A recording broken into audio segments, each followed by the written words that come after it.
one of the gravest situations took place immediately after the Six-Day War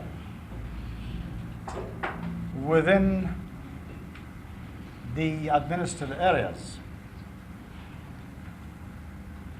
I even think that terrorism, Arab terrorism, before the Six-Day War, contributed its share to the escalation which led subsequently to the Six-Day War.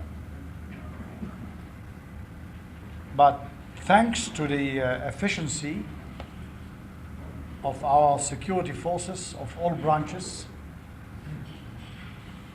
also thanks to the fact that by improving the defensive systems, by artificial bases, by land, by air, and so on, it forced off quiet and periods of flare-ups. But they will be safer. They will be able to hit on soft spots because, as the rest of the world, Israelis too are traveling a lot abroad. Diplomatic missions are represented all over the world. Sport teams are participating in international games, not only the Olympic Games, but other ones as well, even now, even today. And they thought that by aiming their terrorist actions against Israelis abroad, it would be easier for them to reach their targets and safer for them to escape any consequences of their operations. The situation in Europe right now, or until recently, made it very easy for terrorists to turn several European countries into a paradise for terrorists. There was no checking, no control, who's coming in, who's going out, who is to be suspected, who is innocent, and so on. And they felt that they could wander around Europe, crossing borders, concentrating wherever they want, and operating whenever they feel safe or willing to do so.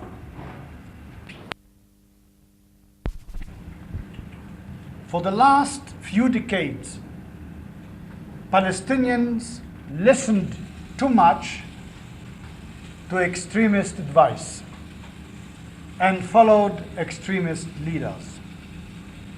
And those irresponsible leaders led the Palestinian community from one disaster to another. And if they did not learn this lesson by now, then they learned nothing, and they are bound to suffer even more and greater blow-ups, including the Palestinian community, which cannot be solved through negotiations. One is to kill Israelis for its own sake. Secondly, to keep their problem and their existence in the minds of the world as well as the Arab countries. And thirdly, to hamper any chance for a political settlement between Israel and the Arab countries. In August 1970, when Egypt and Jordan and Israel accepted the American Peace Initiative, the terrorist organizations opposed it, and even operations are on the increase. Of course, there are many methods to carry out an anti-terrorist campaign not necessarily an anti-terrorist campaign. Far from that. I refer to a combination of different methods which may undermine the terrorist organization's possibility to be as effective as they have seemed to be during the last few weeks. First of all is to improve the defensive methods. As much, and the terrorist organizations are not a government, we demand the Arab governments to live up to their sovereignty and to prevent the terrorists to operate from their soil, whether across the ceasefire line in our territory or abroad, overseas, wherever it may be. And third, I fully realize that this is impossible to do it single-handedly. Another war, because clashes between Syria and Israel are certainly more serious than between the Lebanese and your army. Would you risk another war in your fight against terrorism?